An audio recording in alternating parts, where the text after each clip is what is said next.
Salut à tous les amis, on débriefe le match entre le Barça et le Bayern Munich qui vient de se terminer. Tout d'abord les 11 des deux équipes. Côté Barça, un 11 assez offensif de Xavi, Ter Stegen au but, Koundé, latéral droit, défense centrale Christensen qui faisait son retour après quelques matchs absents, associé à Araujo, et à gauche nous avons les débuts de Marcos Alonso. Et donc c'était quand même assez étonnant de le voir directement titularisé par Xavi. Ensuite le milieu de terrain classique, Gavi, Pedri et Busquets, et devant nous avions Rafinha, Lewandowski et Ousmane Dembélé. Côté Bayern, 11 de Gala également, Neuer au but, Pavard à droite, Davies à gauche, défense centrale, Théo Hernandez, Upamecano, un milieu de terrain, Sabitzer et Joshua Kimmich, et ensuite nous avions, sans oublier, Müller en numéro 10, et nous avions en plus de cela Mané, Sané et Musiala. Donc il y a un 11 très très offensif de la part du Bayern Munich. Alors cette première mi-temps, elle a commencé avec beaucoup d'engagement, beaucoup de pressing pendant 5-10 minutes. On avait beaucoup de mal, je trouve, à sortir les ballons suite au pressing munichois. Et ensuite, on a réussi à se jauger par rapport à l'adversaire. Que ce soit Pedri et Gavi au milieu de terrain, souvent on fait des merveilles pour sortir les ballons. Et également au contre-pressing, ont été très importants. Donc ça, c'était à noter. On a eu beaucoup d'occasions. On a eu, je crois, Lewandowski qui a une ou deux occasions en première mi-temps, une tête sur Neuer, une frappe qui passe au-dessus. Il y en a une autre où il y a Mazraoui qui est rentré suite à une blessure de Pavard qui fait un gros sauvetage. Sinon, t'as Rafinha qui met une frappe qui passe pas loin. Tu as également, pour moi, un penalty sur Ousmane Dembélé. Donc globalement, une première mi-temps, côté Barça, on a créé beaucoup de dangers du côté du Bayern. Le Bayern a réussi par moment, sur des contres évidemment, à nous faire un petit peu de mal. Mais souvent, ils étaient en contre-temps. Il y a eu certes la frappe de Sabitzer qui passe pas très loin du but de Ter Stegen, mais globalement, ils ont eu beaucoup de mal. On n'a pas vu Müller, on n'a pas vu Sadio Mané. Sané était le joueur, à mon avis, le plus intéressant sur les transitions, tout comme Musiala, mais globalement, ils avaient quand même beaucoup de mal avec notre défense. Marcos Alonso, défensivement, a fait le job. Koundé, Araujo et Christensen également. On voyait que sur certaines séquences défensivement c'était plutôt solide, et quand par exemple Koundé se faisait dribbler, tu avais la deuxième lame ensuite, que ce soit un central ou encore un ailier, et Rafinha ou Dembélé qui faisait également le boulot défensif. Et dans des gros matchs comme ça, de toute façon, avoir toute l'équipe qui veut défendre et attaquer ensemble, c'est très important. Donc globalement, une première mi-temps, on a tenu le ballon, on a vu quelques merveilles techniques. C'était la grosse occasion de Pedri en début de match également, qui après une grosse action collective avec Gavi qui lui met le ballon, lui qui frappe malheureusement sur Neuer, ou Neuer qui fait un gros arrêt. Donc globalement, pour moi, on a été supérieur offensivement et même défensivement. Je trouve que le Bayern a eu énormément de mal au milieu de terrain, que ce soit Kimmich ou à Sabitzer qui n'arrivait pas à sortir les ballons, qui était pressé. On a vu un FC Barcelone qui globalement sur le contre-pressing, avec notamment Gavi, a récupéré beaucoup de ballons. Un Lewandowski qui par moments dézonnait, ce qui mettait en difficulté le système défensif du FC Bayern. Donc ça, c'était important pour avoir également de l'aide pour les sorties de balles. On a vu un Ter Stegen qui n'a pas été mis en danger à part la frappe de Sabitzer qui passe à côté en première mi-temps. Globalement, au niveau des relances, il a été très propre aussi. Donc globalement, sur la première mi-temps, alors certes sur le tableau d'affichage, ça fait 0-0 à l'Allianz Arena à la mi-temps, mais je trouve que le Barça aurait pu facilement mener 1 ou 2-0 suite à toutes les occasions que nous avons eues en première mi-temps. On a été supérieur face à une équipe qui est très offensive, qui attaque, qui marque beaucoup de buts, surtout qu'on leur laissait quand même pas mal d'espace derrière le dos des centraux. Et malgré ça, on a réussi quand même à très bien les contrôler offensivement.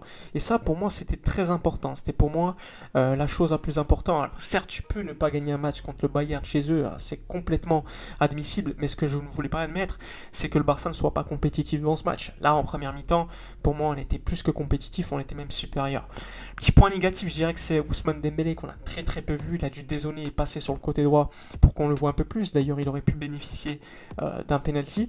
Rafinha, qui a beaucoup travaillé sans ballon. Malheureusement, avec le ballon, c'était compliqué face à un joueur comme Alphonso Davies, même si à un moment donné, il y passait. Il y a eu également la frappe qui passe pas loin. Mais globalement, nos ailiers ont eu beaucoup de mal, je trouve. Un Lewandowski qui a eu ses occasions. Mais globalement, je trouve que le chaînon fort de cette première mi-temps côté Barça, c'était le milieu de terrain. Et sans oublier la défense qui a fait quand même un très bon travail. Donc globalement, bon match du FC Barcelone en première mi-temps, malgré le 0-0 à la mi-temps. Le Bayern revient en seconde mi-temps avec un changement assez important. Goretzka remplace Sabitzer. Côté Barça, pas de changement. On continue avec la même philosophie. Néanmoins, en 5 minutes littéralement, le Bayern avec beaucoup de pression, beaucoup d'attaques en transition, eh bien ils nous ont fait énormément de mal. Sur le premier but, tout d'abord ça vient d'une action où il y a un arrêt de Ter Stegen. Ça va en corner et le corner suivant, il y a une grosse erreur de marquage de Marcos Alonso et une grosse erreur de Marc-André Ter Stegen qui ne sort pas. J'ai toujours dit qu'un gardien dans sa surface doit être le patron de la surface. Et là, Ter Stegen fait une erreur catastrophique pour moi, qui donne ce but pour le Bayern, qui va donc ouvrir la marque par Lucas Hernandez, qui a fait un gros match, comme son compère de la défense, Upamecano. Ensuite, 4 minutes après, 5 minutes après, une occasion, encore une fois, cette fois-ci par une transition. Et là, le problème, c'est le repli défensif. Repli défensif de Busquets qu'on ne voit pas du tout sur cette action. On voit également que Mazraoui gagne des mètres et à chaque fois systématiquement, quand il y avait un centre latéral de Mazraoui ou de l'autre côté de Davis, eh bien notre défense était en grand danger. Et c'est sur une occasion comme ça où tu vois Sané débarquer avec sa grosse vitesse, prendre le ballon latéral de Mazraoui, et comme il est plus rapide et comme il est plus efficace que nous, eh bien il met le 2-0.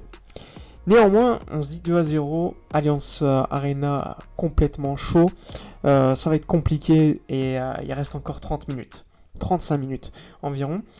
Franchement, j'avais peur de la dérouiller, mais je me disais que le Barça, vu la première mi-temps, était capable quand même de montrer de belles choses. Et c'est ce qu'on va voir. Le Barça, certes, n'a pas bien réagi au premier but, mais sur la réaction du deuxième but, ça m'a quand même plutôt plu. Je trouve que l'équipe a fait un bon match en global. Malheureusement, le score n'y sera pas, on aura eu des occasions. On a eu le poteau de Pedri, on a eu une ou deux frappes en deuxième mi-temps dangereuses, même si globalement, on va être honnête, la première mi-temps était beaucoup plus dominant, la seconde mi-temps est pour le Bayern, cette fois-ci, un Bayern qui aura été réaliste, contrairement à nous. On aurait quand même pas mal d'occasions, on ne les a pas mises, et c'est important d'être réaliste dans le football. Malheureusement, si je devais résumer ce match, qu'on va perdre donc 2-0, eh bien ça serait une grande première mi-temps sans réalisme, avec un penalty non sifflé, et une seconde mi-temps où le Bayern est globalement supérieur, avec, on va dire, 2 erreurs évitables sur les buts, donc une mauvaise sortie de Ter Stegen et Alonso qui n'est pas sûr, Lucas Hernandez, et le deuxième but transition où on ne fait pas le job. Globalement, le match a été très plaisant, j'ai beaucoup aimé Pedri, même si en fin de match il perdait plus de ballons, et c'est logique, hein. Physiquement il a tout donné. On a vu les rentrées de Frenkie de Jong, Kessié, Ansu Fati, Ferran Torres également, Eric Garcia. Ça n'a pas changé le match. Côté Bayern, Goretzka a fait pas mal de choses, a apporté beaucoup, même si c'était sur les 20 premières minutes de la seconde mi-temps. Donc c'est une grosse déception. C'est une défaite 2-0 à l'extérieur en Ligue des Champions. Une déception parce qu'on a eu les occasions, parce qu'on mérite mieux sur ce match. Pour moi, c'est minimum match nul. Momentum sur le penalty pas sifflé. Après, oui, ça justifie pas tout, mais on fait un bon match. Globalement, je suis quand même, on va dire, satisfait par rapport au chemin parcouru, par rapport à l'année dernière, mais ça reste pas assez. Ça reste pas assez, il y aura donc 2 gros matchs à suivre contre l'Inter de Milan qui vont être capitaux pour la Ligue des Champions. Ça va être littéralement 2 finales. Il faudra gagner ces matchs. Parce que je vois mal le Barça. Bon, on va tous faire le job, je pense, contre Pilsen à l'extérieur. Je pense que contre le Bayern, le Bayern va gagner peut-être contre l'Inter, probablement même à l'Allianz. Et ensuite, l'Inter va jouer contre nous. On va jouer contre eux également, mais l'Inter nous on a l'avantage également de jouer le Bayern chez nous, et là aussi ça sera une occasion de prendre des points. Mais en tout cas les matchs les plus importants, il faudra prendre le maximum de points, ça sera contre l'Inter. Enfin bref, dites-moi dans les commentaires votre homme du match côté Barça, vos avis négatifs ou positifs sur la performance. Comme d'habitude, n'oubliez pas de vous abonner à la chaîne, de liker, commenter, partager. Je vous dis à la prochaine, et d'ici là, comme d'habitude, portez-vous bien.